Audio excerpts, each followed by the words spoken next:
नमस्कार दोस्तों। राजस्थान के रेगिस्तानी इलाके में स्थित चंद्रपुरा गांव, जहां पीली रेत की चादर हर सुबह सूरज की किरणों से चमक उठती थी। गांव की गूंजती हुई हवाओं में रेत के साथ साथ अंधविश्वास की खनक भी घुली हुई थी। यहाँ हर घर एक कहानी बुनता था, लेकिन उन कहानियों में महिलाओं के लिए कोई जगह नहीं थी। उनकी आवाज़ें चार दीवारी के भीतर कैद थी। उसी गांव में जन्मी थी राजेश्वरी। एक गरीब किसान रामदीन की बेटी थी राजेश्वरी। राजेश्वरी बचपन से ही अनोखी थी और बहुत ही सरल स्वभाव की थी। जब बाकी लड़कियां गुड़ियों से खेलती, वह आसमान में उड़ते पक्षियों को देखती और सोचती, मैं भी इनकी तरह आज़ाद क्यों नहीं हो सकती। वह एक आज़ाद इरादों वाली लड़की थी। वह अपनी माँ से पूछती, माँ, क्या हमें भी कभी पढ़ने को मिलेगा या नहीं। माँ उसे चुप करा देती, तुझे घर संभालना है, लड़कियाँ पढ़ती नहीं है, पढ़ते सिर्फ लड़के हैं। लड़कियाँ तो अपना घर का झाड़ू पोछा चूल्हा चौका ही संभालती है, तुम्हें आगे भी यही काम करना होगा। घर से बाहर तुम्हारा कोई काम नहीं होगा, घर के अंदर तुम्हें यह सब करना होगा, तो क्या करोगी तुम पढ़ लिख कर। यह सुनकर राजेश्वरी को बड़ा दुख होता और वह मन ही मन सोचती कि काश मैं भी पढ़ पाती। लेकिन परंपराओं का जाल ऐसा बुना हुआ था जिसमें राजेश्वरी की सोच के लिए कोई जगह नहीं थी। रामदीन एक मेहनती किसान था, लेकिन उनकी सोच गांव के रीति रिवाजों से जकड़ी हुई थी। उन्होंने मान लिया था कि उनकी बेटी की जिंदगी शादी और पति की सेवा में ही बीतेगी, क्योंकि उस समय सभी गांव वालों की सोच ऐसी ही होती थी।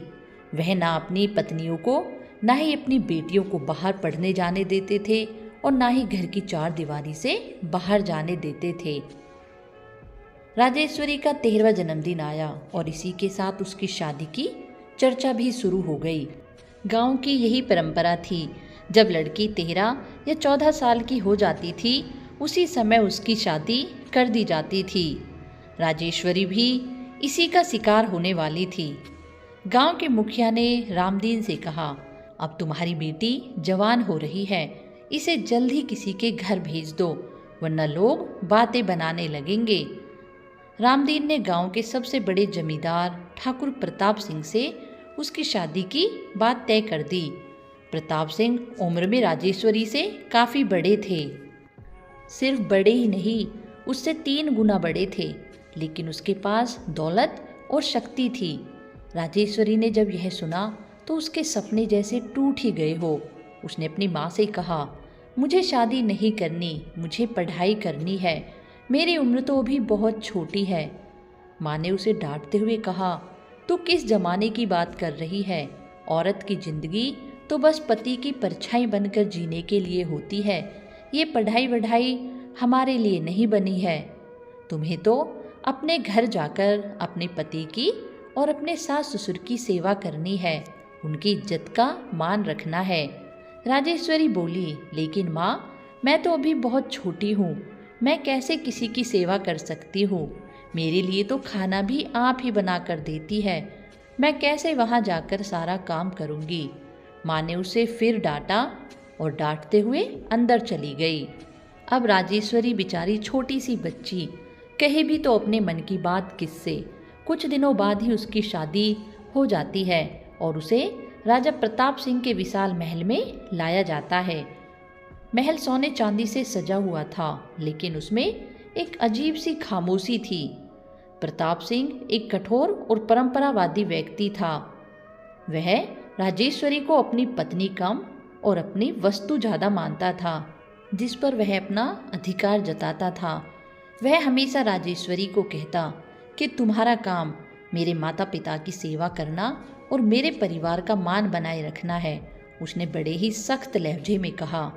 राजेश्वरी को यह बात बिल्कुल पसंद नहीं आई, क्योंकि वह एक ऊंचे विचारों वाली लड़की थी जो पढ़ लिख कर कुछ करना चाहती थी। परंतु यहाँ महल की चार दीवारियों में उसे घुट घुट कर रहना पड़ रहा था। राजेश्वरी ने महल की ऊंची दीवारों में कैद अपनी जिंदगी को धीरे धीरे स्वीकारना शुरू कर दिया। परंतु एक सवाल जो उसके मन में हमेशा उठता रहता था, क्या यही औरत की किस्मत है? बस घर संभालो, चूल्हा चौका करो, पति की सेवा करो, बस। क्या हमारी कोई जिंदगी नहीं है? क्या हम बाहर नहीं निकल कर देख सकते इस दुनिया को? पर वह करती भी तो क्या। राजेश्वरी मन ही मन बड़ी दुखी रहती। उसे महलों के ऐशो आराम से कोई मतलब नहीं था। कुछ महीने यूं ही बीत गए और कुछ महीने बाद चंद्रपुरा पर दुश्मन राज्य ने हमला करने की योजना बनाई। राजा ने अपने सभी सेनापतियों को युद्ध के लिए बुलाया और प्रताप सिंह भी जाने के लिए तैयार हुआ। जब युद्ध की सारी तैयारियां हो गई और प्रताप सिंह भी चलने लगे तो राजेश्वरी ने उनसे कहा, यह युद्ध जरूरी है क्या? हमें अपने परिवार की भी जरूरत है। प्रताप सिंह ने उसे डांटते हुए कहा, तुम औरतें युद्ध की महत्ता नहीं समझ सकती। यह हमारा धर्म है। तुम्हें तो केवल चूल्हे चौके से ही मतलब होना चाहिए, लेकिन युद्ध हमारा धर्म होता है जिसका पालन करना हम क्षत्रियों का कर्तव्य है। इतना कह के प्रताप सिंह चले गए। राजेश्वरी बड़ी दुखी मन से उन्हें देखती हुई रह गई। कुछ महीनों तक युद्ध चलता रहा। एक दिन महल में संदेश आया कि प्रताप सिंह युद्ध में वीरगति को प्राप्त हो गए। यह सुनते ही महल में सन्नाटा छा गया। गांव वालों ने प्रताप सिंह की मौत को वीरता का प्रतीक बताया। राजेश्वरी, जिसकी जिंदगी अभी तक कट रही थी, अब तो वह बिल्कुल वीरान हो गई। राजेश्वरी का रो रो कर बुरा हाल था, लेकिन उसके दुख को समझने वाला कोई नहीं था, क्योंकि सभी लोग उसके पति की मृत्यु को वीरता का नाम दे रहे थे। लेकिन इसके साथ ही उन्होंने कहा, अब राजेश्वरी को सती होना होगा, यह हमारी परंपरा है।